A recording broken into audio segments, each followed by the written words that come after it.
Yeah. Yeah.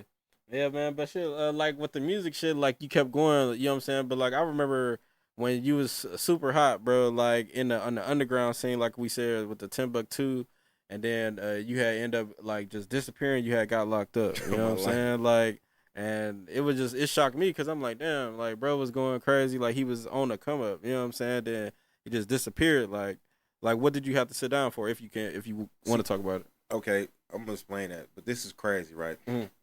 Every time I made it to the top of anything I was doing, that's when they got me. Yeah. They ain't never get me when I was doing bad. Always when I was doing good, and I used to be Mhm. like, damn, dog, listen, I have mastered the art of bouncing back, bro.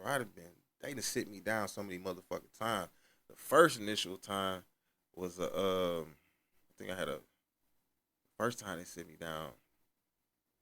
It was some petty shit. Yeah. It was this bar on the east side, Buffett McKee called Sully's. Yeah. I'm sitting out in the car and shit. I'm just sitting in the car, man. Some fucking paddle bikes.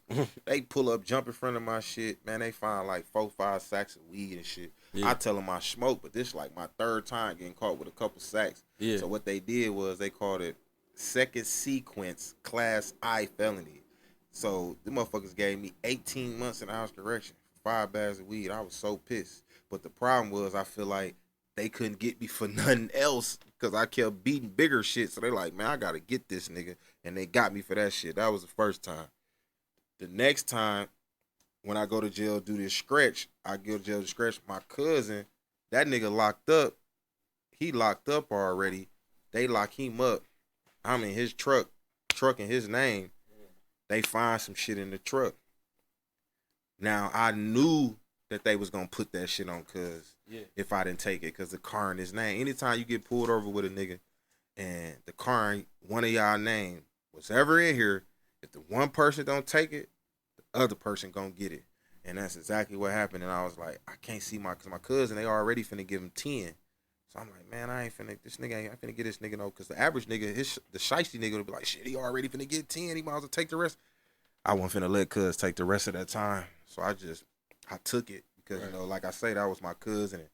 And, nigga love me and I love him. You know what I'm saying? And he been more of a brother to me my whole life. So I wasn't finna let cuz go down like that. So I took it as a man because I ain't have a bad record. I had a little petty shit on my record, so I ain't think, you know what I'm saying, they was gonna do nothing. But shit, scratch me the fuck out. Yeah. You know what I'm saying? And I took it on the chin, and I think that's where a lot of people was. That's where my respect in the street still come from, because everybody knew I remained too real and remained solid through a lot of situations. But shit, this the longest I ever been out, you know what I'm saying, since I was 13. So I just feel good, you know what I'm saying, to finally be free for 3 years. Yeah. It's the longest I done been free.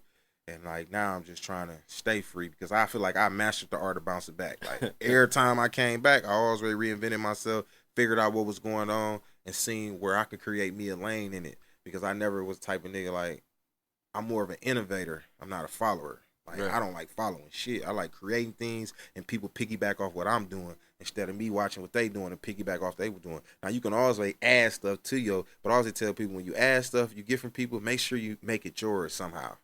You know what I'm saying? So yeah, that's pretty much what happened with all them situations. It was drug case after drug case after drug case.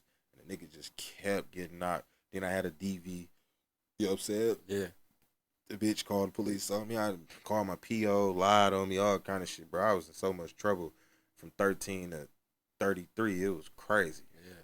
So, and in a nutshell, my nigga, all that shit on C-Cap, though. Anybody Yeah. could look that shit up and see, like, damn. Mm-hmm. You know what I'm saying? But, I'm free now, and that's part of my story, and I ain't running from it. Like, I'm going to live in my truth, so can't nobody use it against me. Because a lot of niggas don't like living in their truth because a motherfucker might use it against you. I'm going to live in my truth, so you can't use it against me. Mm-hmm. You know what I'm saying? That's me. No bullshit. That's real shit. Hell yeah, man.